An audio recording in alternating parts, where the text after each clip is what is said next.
Captain Jack Morrison sat in his chair on the bridge of the Valiant. The ship moved quietly through space, far from Earth. He was reading reports from the day's patrol when something changed. Lieutenant Amy Rodriguez worked at her station nearby. She suddenly sat up straight, her fingers moving fast across the glowing screens in front of her. Her face showed confusion and worry. "Captain, I'm getting something strange. It's a distress signal, but I've never seen this kind before," she said. Jack got up and walked to her station. He was 45 years old and had spent many years in space. He knew that strange signals usually meant trouble. "Can you figure out what it says?" "I'm trying now, sir. The computer is working on it." Amy's eyes went wide as words started appearing on her screen. "Sir, it's from aliens called the Zalari. They're part of the Galactic Coalition. The message keeps breaking up, but I can see words like invasion, genocide, and desperate." Jack felt his stomach tighten. Humanity had joined the galactic community 3 years ago. They learned that most alien species came from planets much easier than Earth. These aliens had been peaceful for thousands of years. They had forgotten how to fight wars. "Get me Admiral Patricia Kane right now, and wake up Dr. Nathan Price," Jack ordered. The bridge became busy fast. People moved to their stations and started working. Dr. Nathan Price arrived a few minutes later. His gray hair was messy and he looked tired. He studied the message on the screen and his face became serious. "Captain, the Zalari are peaceful people. They live in the Andara sector. If they're sending a message like this, something very bad must be happening."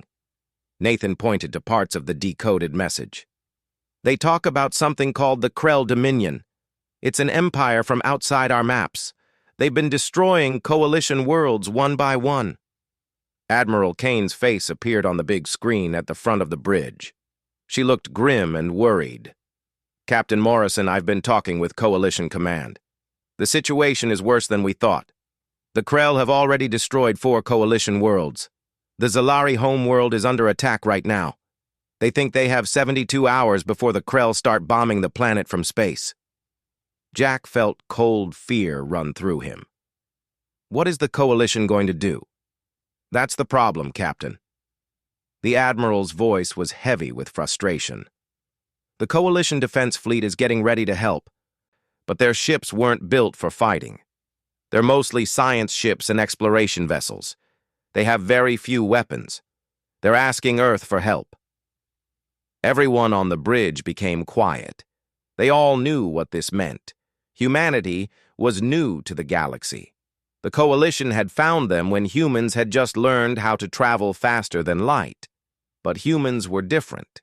They were the only species in the Coalition that still had a real military. They still knew how to fight wars.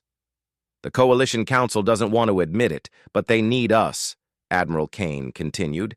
"They need Earth's warships. They need soldiers who know how to fight. They need Deathworlders." Jack looked around at his crew. They were all soldiers.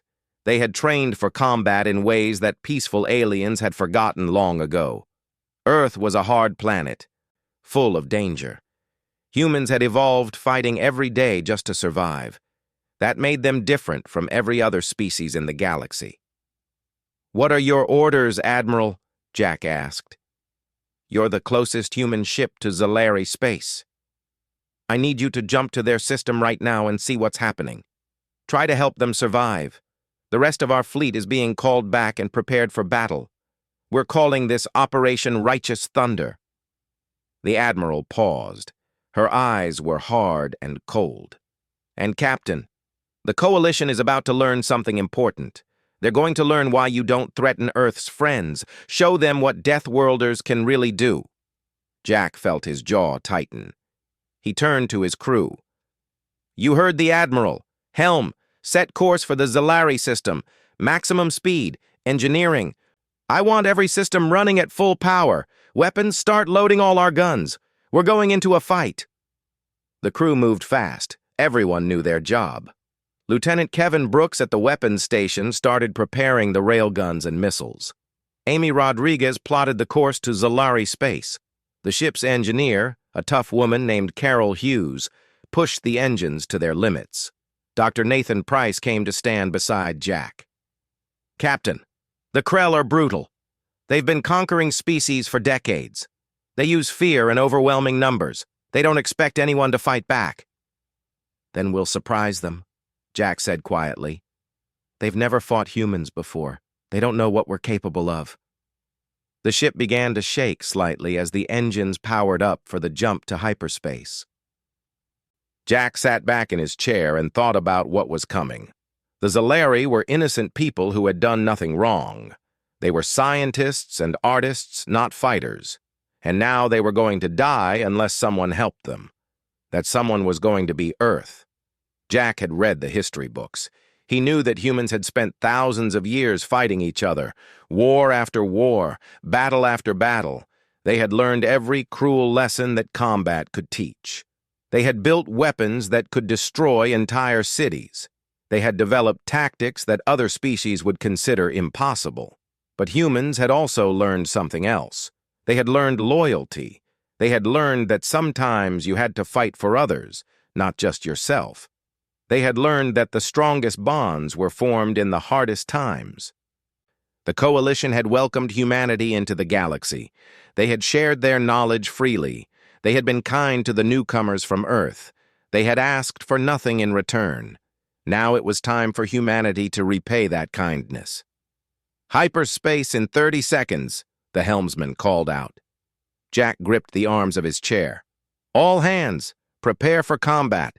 When we drop out of hyperspace, we're going straight into a war zone. Stay sharp, trust your training, and remember what we're fighting for.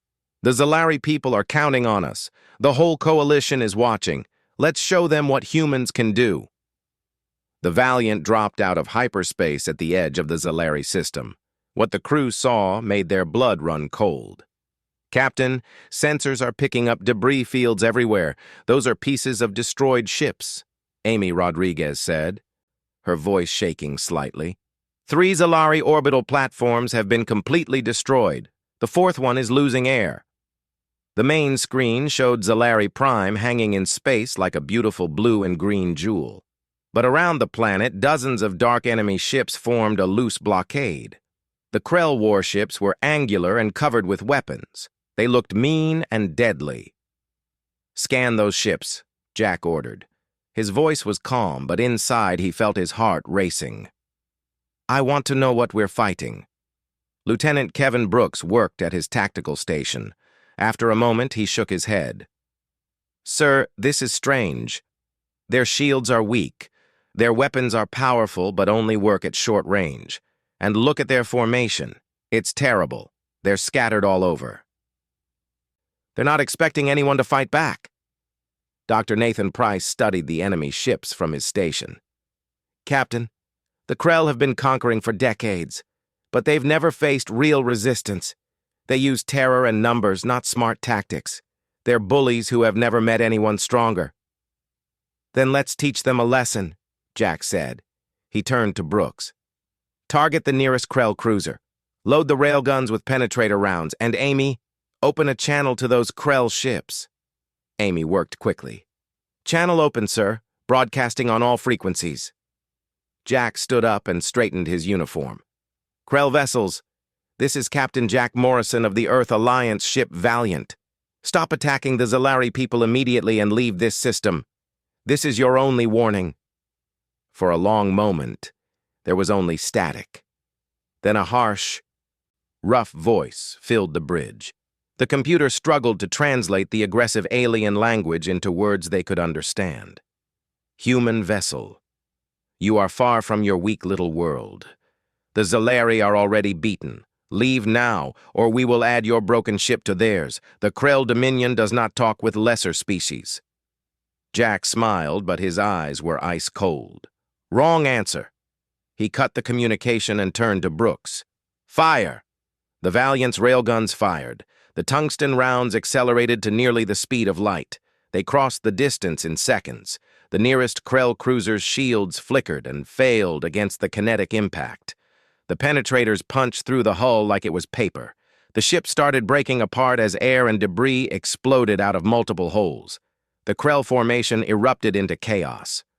Ships scattered in all directions. They had not expected an opponent that could hurt them so easily. The Krell ships fired back, but their weapons splashed harmlessly against the Valiant's shields. Human shields were designed to withstand weapons from Earth's own brutal wars. "They're trying to surround us," Amy reported. 12 ships breaking formation to flank us. "Let them come." Jack's voice was cold and hard. "Brooks, switch to cluster missiles. Target their engines and weapons. Rodriguez, send a message to the Zalari government on the planet. Tell them help has arrived." The Valiant danced through space. The human crew moved with speed and precision that the Krell had never seen before. Every movement had a purpose. Every shot hit its target. Within minutes, 5 more Krell ships were disabled or destroyed. They drifted through space, leaking debris and bodies. A communication came through from the planet's surface. A Zalari appeared on screen. The alien had glowing skin and large, hopeful eyes. "Human ship, this is First Speaker Zella of the Zalari Council. We cannot thank you enough. We thought we were going to die." "Save the thanks for later, First Speaker," Jack replied. "We're not finished yet. How long can your people survive?" "Our shields are failing. We have maybe 20 hours before we can't protect our cities anymore." Zella's voice shook with fear. "But how can one ship fight against so many?" Jack smiled grimly. "We won't have to fight alone. Tell your people to hold on.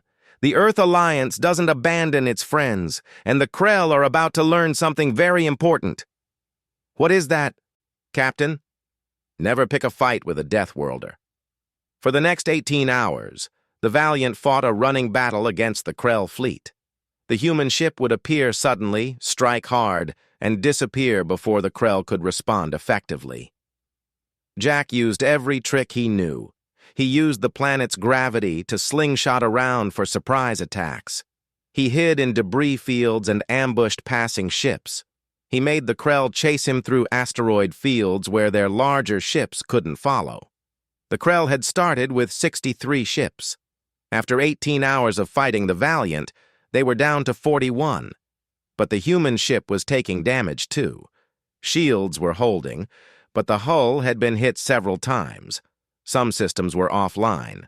The crew was exhausted. "Captain, we can't keep this up much longer," Carol Hughes reported from engineering. "The engines are running hot. We need time to repair." Jack nodded. He knew she was right. But then Amy spoke up, her voice filled with excitement. "Captain, new contacts dropping out of hyperspace. Multiple ships. They're ours. It's the fleet." On the main screen, the edge of the system lit up with flashes of light. Earth Alliance cruisers appeared, 12 heavy warships bristling with weapons. Then came the destroyers, fast and deadly. Behind them came the massive carrier EAS Thunderhawk, carrying hundreds of fighters and bombers. Jack allowed himself a moment of relief. Admiral Kane's face appeared on the view screen. Behind her, he could see the busy command center of her flagship Retribution. "Captain Morrison, excellent work keeping them busy. Now let's finish this. All ships, advance in Delta formation." The Earth Alliance fleet moved forward as one massive wall of steel and fury. The Krell tried to reform their scattered lines, but they were already demoralized and confused from fighting the Valiant. Commander Lisa Turner's voice came over the combat channel. She was leading the fighter squadrons.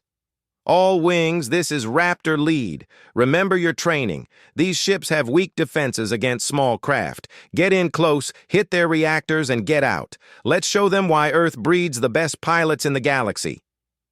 The space battle that followed was like nothing the Krell had ever experienced.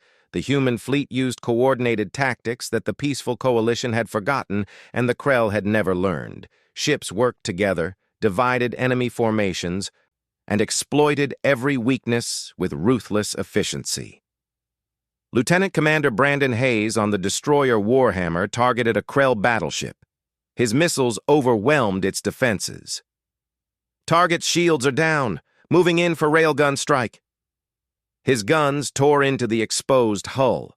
Captain Nicole Stevens of the cruiser Vanguard worked with 2 other ships to create a crossfire. They caught a cluster of Krell frigates in a devastating trap. Confirmed kills on 3 targets, advancing to next grid. But the Krell were not cowards. Their commander, a scarred veteran named Warlord Krex, rallied his remaining forces for a desperate charge at the human flagship. "All ships, concentrate fire on the large human vessel," Krex roared over the Krell command channel. "We will show them that the Dominion does not run away." 15 Krell warships surged forward, with all weapons blazing. The Retribution's shields flared under the heavy assault. The ship shook from multiple impacts. "Forward shields at 60%. Port side taking heavy fire," reported the tactical officer. Admiral Kane remained calm. "Launch all defense drones, bring us about, and get me Captain Morrison." Jack's face appeared on her screen. "Admiral, we're on our way." "Negative, Captain. I have a better idea." Kane's eyes gleamed. "The Krell command ship is coordinating their attack. If we take out their leader, the rest will break. But his ship has the heaviest armor in their fleet, unless someone could get inside those shields and hit them at point-blank range." Jack understood immediately. "You want us to get close and shoot them from right next to them?" "Exactly. Think you can do it?" Jack grinned. "Admiral, we didn't survive this long by playing it safe. Helm, plot an intercept course for that command ship. Brooks, load every railgun we have." The Valiant broke from the fleet and accelerated directly toward the Krell command ship. Warlord Krex saw the small human ship coming and laughed. The death of Warlord Krex broke the Krell fleet completely. Without their commander holding them together, the Dominion ships fell apart. Some ships tried to run away. Others fought on in desperate last stands. But the outcome was clear. The Krell were beaten. Admiral Patricia Kane watched from the bridge of the Retribution as the battle ended. "All ships, chase the retreating vessels, but don't follow them into hyperspace. Disable their engines if you can. I want prisoners for questioning." Captain Jack Morrison's ship, the Valiant, limped back toward the main fleet. The ship was battered and scarred from its suicide run against the Krell command ship. Parts of the hull were blackened from weapons fire. But the crew was alive, and they had won. "Captain, we're receiving a message from the Zalari planetary government," Amy Rodriguez reported. She was exhausted but smiling. "First Speaker Zella wants to talk with you and the Admiral." On the main screen, First Speaker Zella appeared next to Admiral Kane. The Zalari's glowing skin pulsed with colors that meant deep gratitude and amazement. "Admiral Kane, Captain Morrison, the Zalari people owe you everything. You came when we had lost all hope. You fought when the Coalition told us no help could arrive in time." Zella's voice broke with emotion. "In our language, we have no word for what you are. Warriors is not enough. Protectors doesn't say it all. Perhaps your word is best. Heroes." Admiral Kane shook her head gently. "First Speaker, we did what any good people would do. You called for help and we answered. That's what allies do." "But the cost," Zella protested. "Your ships are damaged. Your people are hurt. And for what? We are not from Earth. We are not even from the same part of space." Jack leaned forward, his voice firm and clear. "First Speaker, when humanity first reached the stars, we were alone and scared. The Coalition welcomed us. They taught us. They accepted us even though we had a violent history. You shared your knowledge without asking for anything back." He paused. "Where we come from, loyalty means something. It means you stand by those who stood by you. The Krell threatened our friends. That made them our enemies." A new voice interrupted, speaking in the harsh tones of the Krell language. One of the captured ships had established communication. A Krell officer appeared on screen. His reptilian features were scarred from many battles. "I am Commander Vrak, now the highest officer of what remains of our fleet. I wish to speak with the human leaders." Admiral Kane looked at him coldly. "You may speak. We made a mistake about you. The report said humans were a young species, barely able to travel in space. They said nothing about your warships, your tactics, your fierceness. Vrak's voice held a note of respect. The Krell Dominion has conquered 17 species. None fought like you did. None worked together like you did. None showed such bravery in defense of others. Is there a point to this, Commander? Kane asked sharply. A warning and a question. Vrak leaned forward. The Dominion will not forget this loss. More fleets will come, bigger ones. You have made powerful enemies. He paused. But I must know why. Why risk your ships and lives for the Zalari? What do you gain? Jack Morrison answered before the Admiral could speak. We gain the knowledge that we did something right. We gain the trust of our allies. We gain the ability to sleep at night knowing we didn't turn away when someone needed help. His voice became hard. And if your Dominion wants to send more fleets, tell them this. Earth stands with the Coalition. Any attack on them is an attack on us, and we will respond with everything we have. Vrak studied the human captain for a long moment, then nodded slowly. I will tell the Dominion what you said. But I will also tell them something else. I will tell them that we met a species of Deathworlders, a species that fights not to conquer or for glory, but for each other and for those they call friends. I will tell them that humans are more dangerous than any species we have ever faced because you fight for something beyond yourselves. The communication ended. Admiral Kane allowed herself a small smile. Well said, Captain. Now, let's check the damage and get these ships repaired. And someone contact Coalition Command. They'll want a full report on everything. Dr. Nathan Price walked over to Jack on the bridge. His expression was thoughtful. Captain, do you think the Krell will come back? Jack looked out at the stars. He saw the debris field that marked where the battle had been fought. He saw the Zalari planet below where millions of people had been saved from death. Probably. But when they do, they'll find that humanity has had time to prepare. And this time we won't send just one ship or one fleet. What will we send? Jack's expression became grim. Everything. The Krell wanted to see what Deathworlders can do. Next time we'll show them the full power of human determination, and the Coalition will stand with us. On the planet below, the Zalari people came out of their shelters for the first time in weeks. They looked up at the stars where the human fleet stood guard. For the first time, they felt safe. The Deathworlders had come, and they had kept their promise. The ships began organizing for the journey home. Damaged vessels were being repaired by engineering crews. The wounded were being treated in medical bays. But everyone knew that this was just the beginning, not the end. Lieutenant Amy Rodriguez brought up a star map on her screen. She was tracking communications across Coalition space. Captain, word of our victory is spreading fast. Other Coalition species are hearing about what happened here. Some are scared, some are amazed, but they're all talking about humans. Let them talk, Jack said. Maybe it will make other predators think twice before attacking Coalition worlds. Captain Nicole Stevens contacted the Valiant from her ship, the Vanguard. Her face appeared on a smaller screen. Captain Morrison, my crew wants you to know that was the craziest and bravest thing they've ever seen. Charging a command ship like that, you've got steel nerves. Jack laughed. Or maybe I'm just crazy, but it worked, didn't it? That it did. See you back at base. First round of drinks is on me. As the hours passed, the human fleet began preparing for the return journey.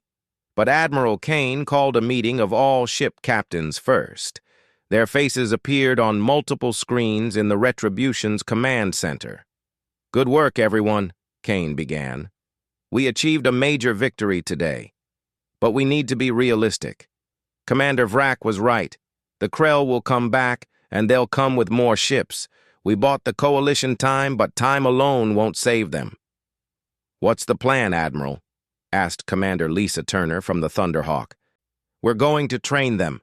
The Coalition has forgotten how to fight. We're going to teach them. We're going to share our technology, our tactics, everything.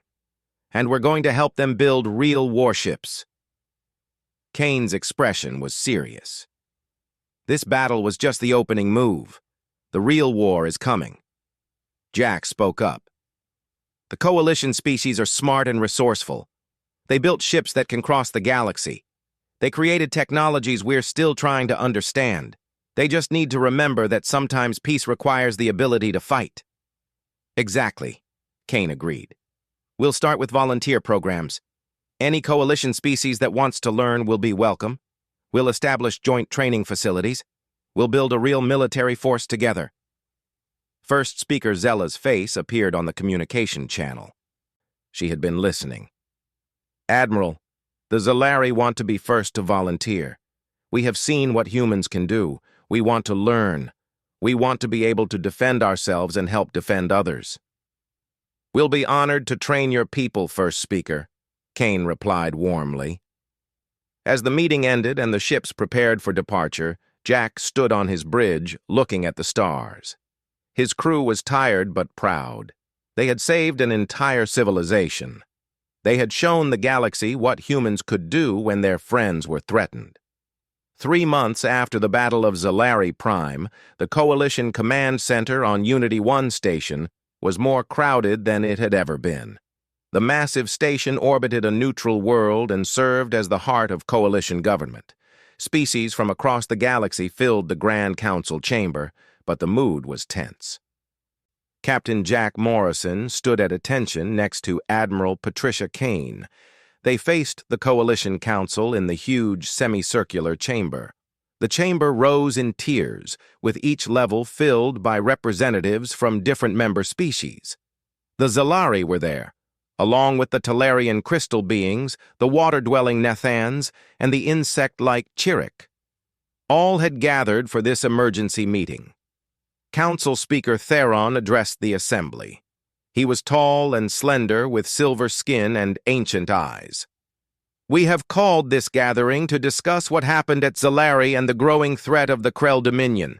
Captain Morrison, Admiral Kane, the Council recognizes your service. You saved an entire world. We did our duty, Speaker, Admiral Kane replied simply. Yes, but your duty has created problems. Theron gestured, and a holographic star map appeared showing Krell territory marked in red. Since your victory, the Krell have gathered 3 more fleets. They are bringing all their forces together.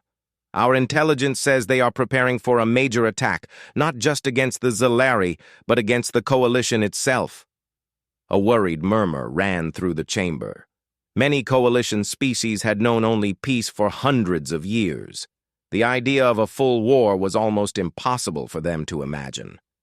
A Chirruk delegate clicked its mouthparts nervously. This is what comes from violence. If the humans had talked to them, perhaps the Krell would have been satisfied with just the Zellari world. Now we all face destruction. Jack felt anger rise in his chest, but before he could respond, First Speaker Zella of the Zellari stood up. With respect, delegate, the Krell were never going to be satisfied. They had already destroyed 4 Coalition worlds before reaching us. There was no chance to talk. The humans understood what many in this chamber refused to see. Some threats cannot be talked down. The Zellari speak the truth. A new voice echoed through the chamber. Commander Lisa Turner entered, walking beside a tall, scarred Krell in restraints. It was Commander Vrak, the prisoner from the battle.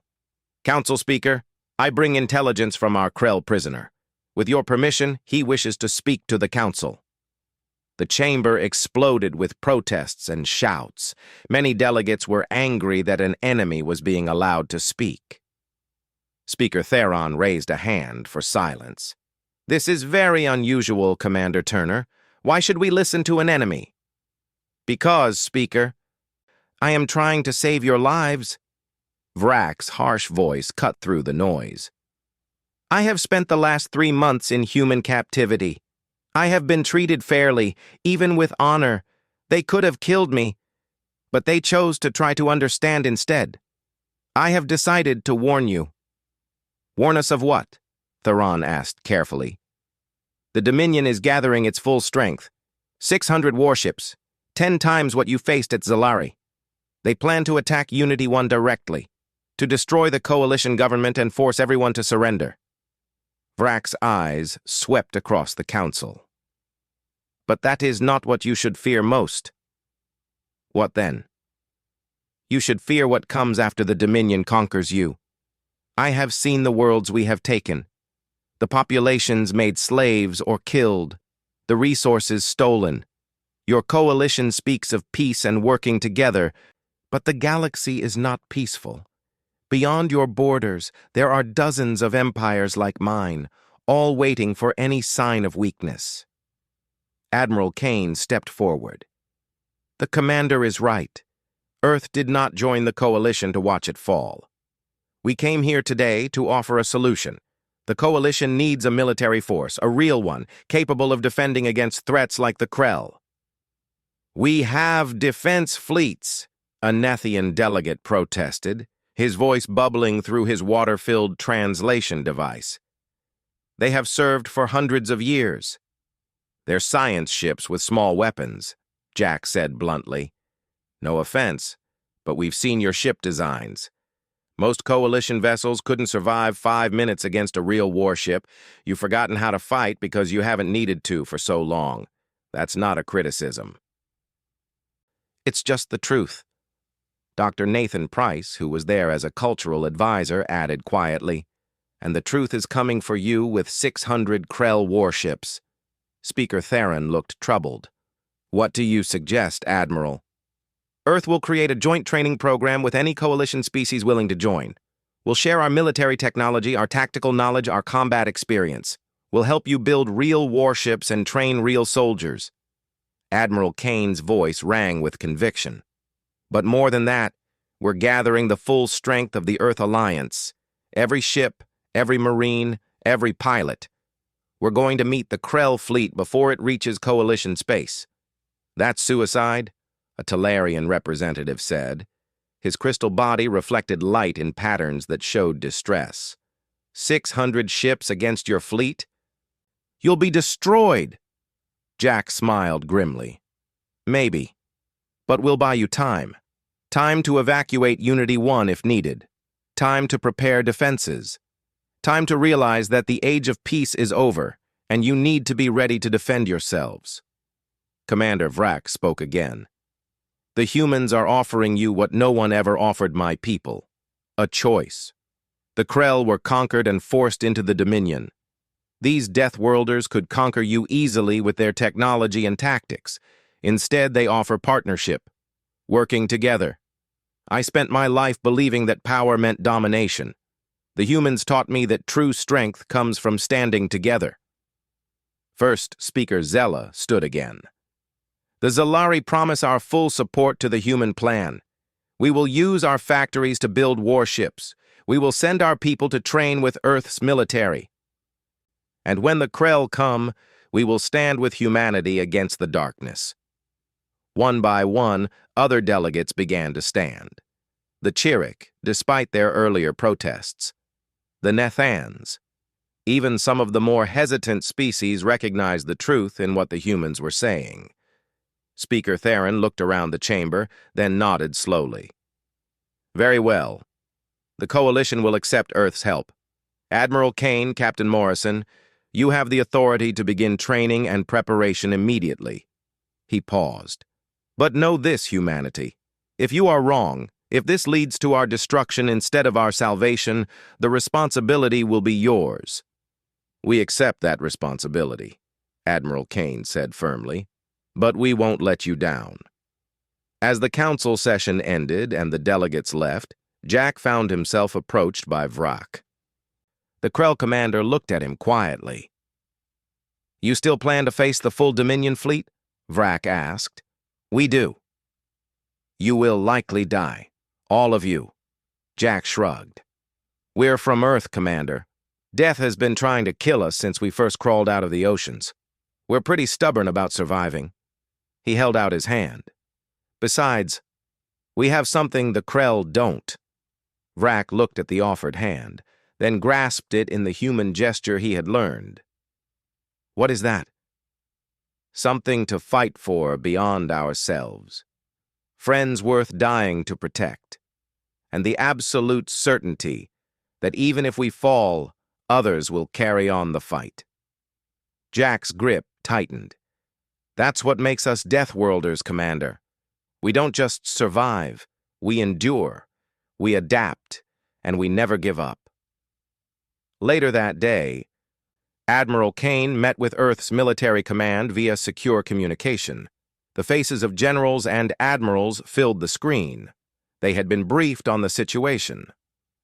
"The order is given," said General Greg Foster, Earth's top military commander. "Every combat-capable ship is being recalled. We're mobilizing everything. This will leave Earth's defenses thin, but the Council agrees. We have to stop the Krell before they reach Coalition core worlds." "How long until the fleet is ready?" Kane asked. 6 weeks. Maybe 5 if we push hard. We're pulling ships from every sector, every patrol. This will be the largest fleet humanity has ever assembled. Jack stood beside the Admiral. "Will it be enough?" General Foster's expression was grim. "Honestly, Captain, I don't know. 600 Krell ships against our entire fleet. The odds aren't good, but we're not doing this because it's easy. We're doing it because it's right." 6 weeks later, the Earth Alliance Armada gathered at the edge of Coalition space. 147 warships, every combat vessel humanity could spare, floated in formation. It was a fraction of the Krell fleet's size, but every ship was crewed by soldiers ready to fight. On the bridge of the Valiant, now repaired and upgraded with new Coalition shield technology, Captain Jack Morrison looked out at the massive fleet. Behind them lay Coalition space and billions of beings who depended on them. Ahead waited the Krell Dominion and the largest fleet ever sent against humanity. "Admiral Kane signals ready across all ships," Amy Rodriguez reported from her station. "All crews at battle stations." "Then let's move out," Jack said, settling into his command chair. "Take us forward, Helm. Time to show the Krell what happens when you threaten a Deathworlder's friends." The fleet jumped into hyperspace as one, racing toward a battle that would be remembered for generations. Behind them, Coalition shipyards worked around the clock, building the warships that would transform the peaceful alliance into a force capable of defending itself. The human fleet dropped out of hyperspace in an empty system along the Krell's projected route. They had chosen the battlefield carefully. A debris field from an ancient supernova provided cover and obstacles that would disrupt the Krell's numerical advantage. "Sensors detecting the Krell fleet," Lieutenant Kevin Brooks reported. "They're right on schedule. Distance, 3 million kilometers and closing." Admiral Kane's face appeared on every ship's main screen. "All ships, this is Admiral Kane. In a few minutes, we're going to face the largest fleet the Krell Dominion has ever assembled. They outnumber us more than 4-1. By all reasonable calculations, we should lose this fight." She paused. "But we're not here because the odds are good. We're here because it's necessary. Because someone has to stand between the Krell and innocent people who can't defend themselves. Because that's what humans do." Jack watched as the Krell fleet appeared on sensors. 600 ships, just as Commander Vrack had warned. They moved in a massive formation, confident in their overwhelming numbers. "They're not even trying to be tactical," Brooks observed. "They're just coming straight at us." "They think their numbers are enough," Jack replied. "Let's prove them wrong. All ships, execute Battle Plan Alpha. Use the debris field. Make them come to us." The human fleet split into smaller groups, each taking position among the massive chunks of stellar debris.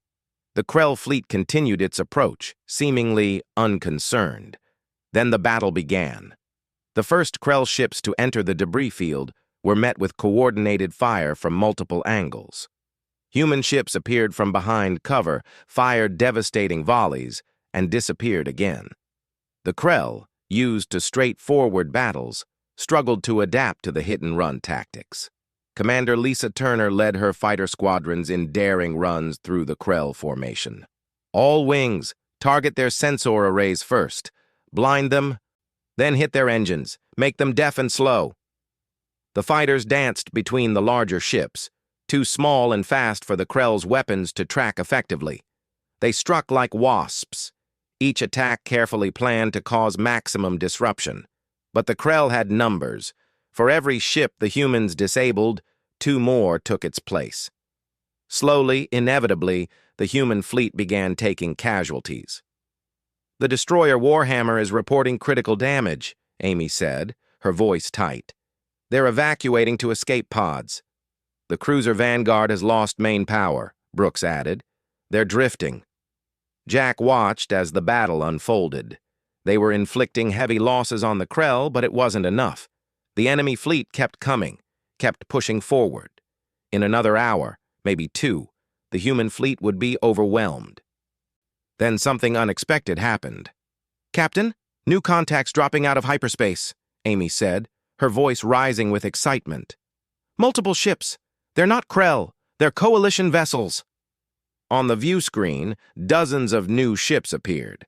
They were clearly coalition designs, but modified, equipped with weapons that hadn't existed 3 months ago. And they were painted with symbols that showed mixed crews, humans and aliens working together. First speaker Zella's voice came over the communication channel. "Captain Morrison, the Zellari do not abandon their friends. We may be new to warfare, but we learn fast, and we have excellent teachers." More coalition ships arrived. Nethian cruisers with human-designed railguns, Chirrut frigates with upgraded shields, Talarian science vessels converted into missile platforms. None were as powerful as human warships, but there were many of them, and they fought with determination. The Krell fleet, already struggling against human tactics, found itself facing a growing number of opponents. Their advance slowed, then stopped. For the first time, they began to fall back. Admiral Kane seized the moment. "All ships, full advance. Show them no mercy. Push them back." The combined fleet surged forward. Human veterans led the way, with coalition ships following their example. The coordination wasn't perfect. The coalition crews made mistakes that experienced soldiers wouldn't, but they learned quickly, and they fought bravely. A Krell battleship, one of their largest vessels, attempted to break through the human lines. Captain Nicole Stevens of the Vanguard, now back in the fight with emergency repairs, coordinated with 2 Zellari cruisers to stop it. "Target the battleship's port side. Fire on my mark. 3, 2, 1, fire." The combined firepower overwhelmed the battleship's shields. The ship broke apart in a series of explosions, its debris spreading across space. The battle raged for hours. Ships on both sides were destroyed. Brave people died fighting for what they believed in. But slowly, inexorably, the Krell fleet began to crumble. Their commanders, expecting an easy victory, had no plan for dealing with determined resistance. Finally, the Krell broke. The surviving ships, fewer than 200 now, turned and fled into hyperspace. The humans could have pursued, but Admiral Kane called them back. "Let them go. Let them report what happened here.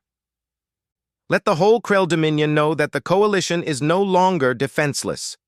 Cheers erupted across the fleet. Human and alien voices mixed together in celebration. They had won. Against all odds, they had won. Jack slumped in his chair, exhausted but relieved. Amy came over and put a hand on his shoulder. "We did it, Captain. We actually did it." "Not just us," Jack said, gesturing at the coalition ships on the view screen. "All of us together. That's what made the difference." In the days that followed, the full scope of the victory became clear. The Krell Dominion, faced with the first major defeat in its history, withdrew from coalition borders. They didn't surrender, but they stopped their expansion. They had learned a hard lesson. More importantly, the coalition had changed. Species that had forgotten warfare remembered that peace sometimes requires strength. Joint training programs expanded. New warships were built. The coalition defense fleet transformed from a token force into a real military power. Captain Jack Morrison stood on Unity 1 station 3 months after the battle. He was there for a ceremony. The Coalition was establishing a new organization called the Joint Defense Command, combining human military expertise with Coalition resources and technology. Speaker Theron addressed the assembled crowd. Today marks a new era for the Coalition. We have learned that peace is not the absence of conflict, but the willingness to defend what is right. The humans taught us this lesson, and we are grateful. First Speaker Zella stood beside Jack. Our people call you the Awakener. You woke us from our peaceful dream and showed us the reality of the galaxy. Some resented it at first, but now we understand. You gave us a gift. The gift of self-determination. Jack shook his head. We just did what any friend would do.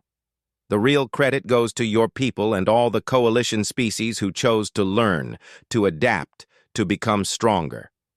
Together, we are stronger, Zella agreed. That is the true lesson.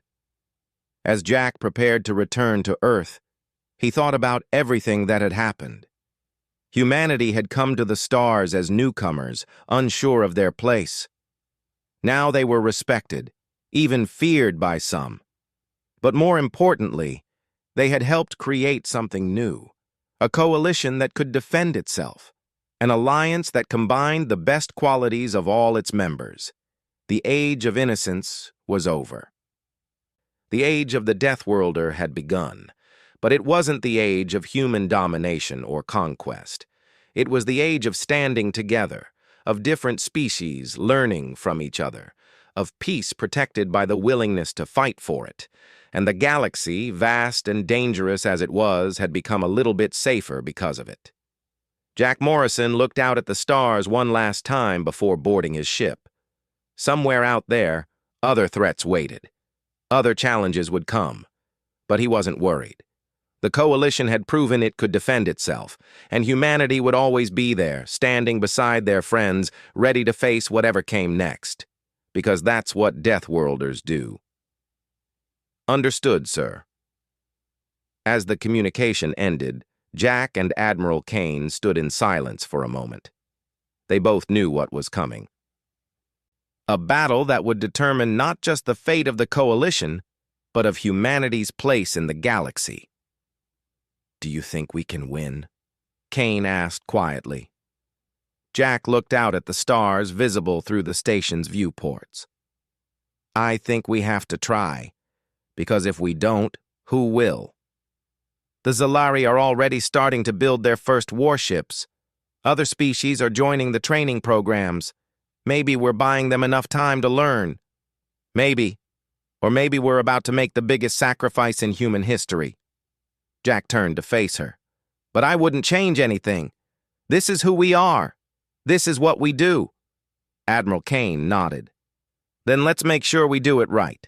6 weeks to prepare. Let's use every minute. Amy Rodriguez came to stand beside him. Captain, do you think we can really teach the Coalition to fight? They've been peaceful for so long. We have to try, Jack said quietly.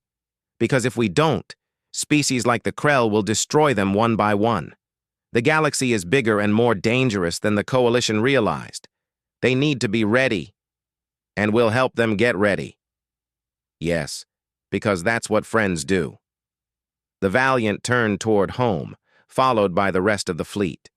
Behind them, the Zalari people began rebuilding their damaged platforms and mourning their dead.